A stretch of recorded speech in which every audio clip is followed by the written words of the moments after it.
What's up, family staters? I hope everyone having a great morning, great evening, great afternoon. Today I'm gonna show you how to create the perfect watermelon patch. So the first step to creating the perfect watermelon patch is to make sure you plant your watermelons at the right time. Watermelons love hot and warm weather, so you don't want to plant your watermelons when it's cold. The second step to creating the perfect watermelon patch is to make sure you pick the perfect location. Watermelons love a lot of sun, so you want to make sure the location that you choose get at least 6 to 8 hours of sun. So once you pick the perfect location for your watermelons to grow, now it's time to prepare the soil. What do I mean by prepare the soil? All you have to do to prepare the soil is add compost and loosen up your soil. Today we're going to loosen up our soil using a Broadfork, but you can also use a tiller. And we've already been adding compost throughout the year, so we don't have to add compost. But those are two things you want to do before you start planting your watermelons. Loosen up your soil and add compost. See how loose that soil is? It's because we've already Broadforked it a couple times.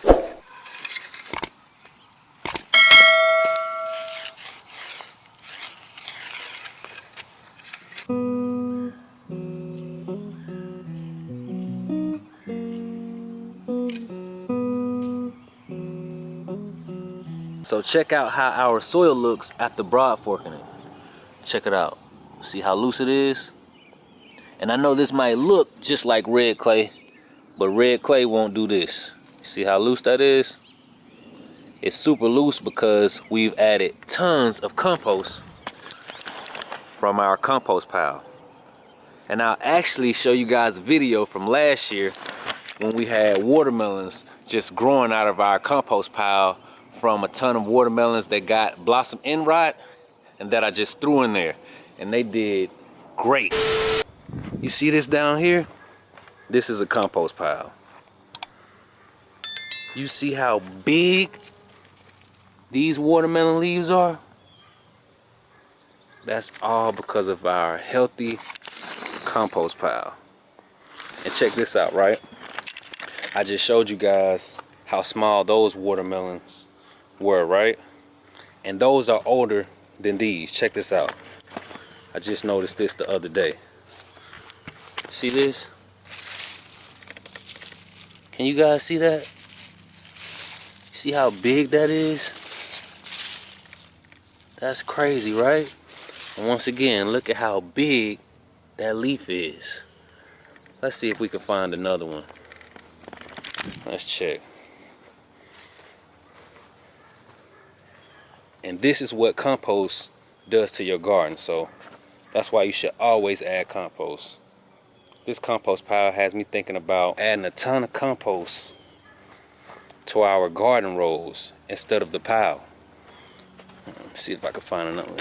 There's watermelons everywhere. And these are not going to finish because it's going to get too cold, of course, but I'm still just going to let them grow. Find out how big they get. See this one? Can you guys even see this? See how big this is? It's crazy. And we haven't watered these once. So that video is exactly why you want to add tons of compost to where you're growing your watermelons. Because did you see how great those watermelons were doing? Just in compost, we didn't add anything. We didn't even water them at all. And this is also another example of a different way to create a perfect watermelon patch. You can just make a hill or a mound like this, or a compost pile, and just plant your watermelons directly in there, and it's that easy. So it's more than one way to create a perfect watermelon patch. Make sure your soil is super loose like this before planting. You see how easy that went in there? You don't want your soil to be super hard like this. because watermelons love well draining soil. They don't like soil where water just sits on the top, and that's what happened when you plant directly in red clay. So make sure you loosen up your soil and add compost before planting, because it's extremely important. So now that we've loosened up our soil, we're gonna add some organic fertilizer to where we're gonna plant our watermelons. Even though we've already added compost, which is organic fertilizer, we're gonna add some more food to ensure that our watermelons have everything they need to thrive.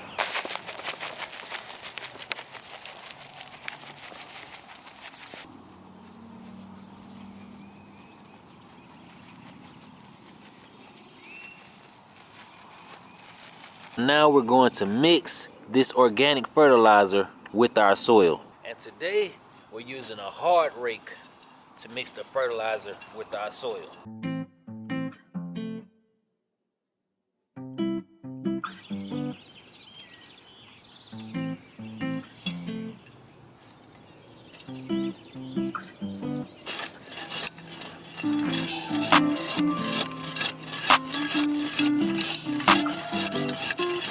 Check it out. This is how it looks after we finish mixing our compost and our organic fertilizer with our soil. Now it's time for the fun part. What's that? To pick out which seeds we want to grow this year. When it comes to growing watermelon, there are tons of varieties. Look at all of these different varieties of watermelon. And these are not even all of the varieties. These are just the ones I have. So check it out. We have All Sweet, Jubilee, Orange Tender Sweet, Georgia Rattlesnake, Yellow Petite. We have some Jubilee seeds that we saved from last year. You see how many seeds that is? Over 500 seeds. We have some Sugar Baby seeds that we saved from 2 years ago. And we have some Crimson Sweet watermelon seeds that we saved. So after you have your first watermelon harvest, you should never have to buy watermelon seeds again, unless you want to try different varieties like we do. That's the only reason you should have to purchase seeds again, because you can easily get over 400 plus seeds from one watermelon. And speaking of seeds, I have a question to ask you guys. Do you guys think seedless or watermelons with seeds taste better? Let us know in the comment section, because me personally, I think there's nothing like a watermelon with seeds. Today, I'm gonna plant some all sweet watermelon and some yellow watermelon. And I almost forgot, I'm also going to plant some watermelon right here in this 30-gallon container. So, if you were thinking the only way you can create the perfect watermelon patch is to plant in the ground or in a hill like the compost pile, think again, because you can also grow watermelons in containers. So now I've showed you 3 different ways to create the perfect watermelon patch. Okay, so now we're gonna talk about how far away do you plant your watermelon seeds away from each other. Check out the back of this watermelon seed packet where it says plant spacing. It says 6 inches, which is perfect. I used to think you had to plant your watermelon 3 to 5 feet away from each other, because that's what it said when we first did research. But after we grew watermelons in our 30-gallon compost container, I knew you didn't have to space your watermelon that far away from each other. So all you have to do now is take your finger and go down to that first line on your finger, and that's perfect. You want to drop your seed directly in the ground. All you have to do now is cover it up, and we're going to move 6 inches over and do the same thing. And we're going to do the same thing all the way down this row. So check it out. We planted yellow watermelon right here, all the way down to where that white tag is, and we planted all sweet watermelon from there to over there. So we got 2 different varieties growing on this one row. So now we're gonna come over to our 30-gallon compost container and do the same thing. First thing we're gonna do is add some of our organic all-purpose fertilizer.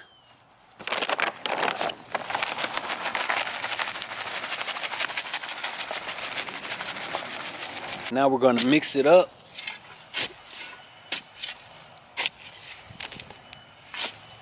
And we've already added a ton of compost because this is a compost container.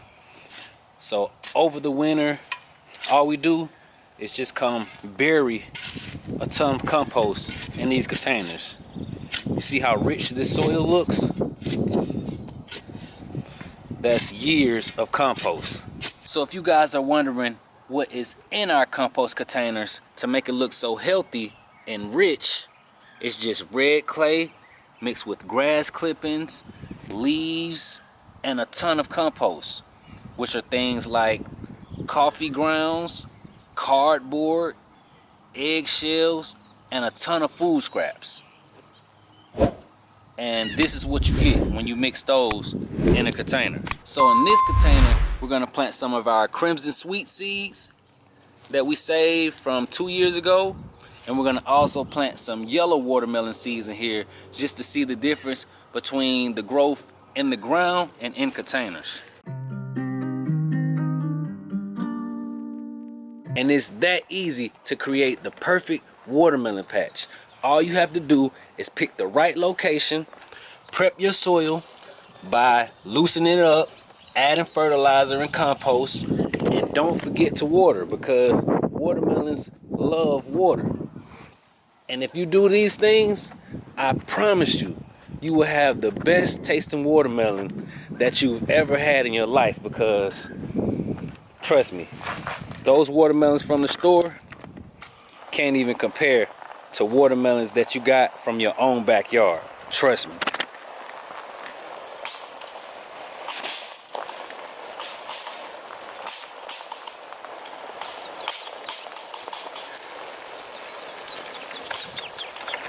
Unless you like watermelon without seeds. Like I said, me personally, I feel like watermelon without seeds tastes different. And another tip to make sure you pick sweet watermelon every time is to start counting the days once your watermelon germinates, which means once your seeds sprout and come above the ground, start counting the days of when it's ripe. Because if you check the back of your seed packets, they'll tell you when your watermelon should be ripe. It'll say 75 days or 80 days or 90 days. And just use that as a good estimate to know when your watermelons are fully ripe. Because if they're not fully ripe, they're not going to be sweet. But if you do what I said, they'll be sweet every time. Now, there are other ways to check to see if your watermelons are ready, but I found that those ways sometimes might not be a good way to check if you're a beginner gardener. So I feel that if you just count the days from when your watermelons germinate, that's an easy way to pick sweet watermelon every time.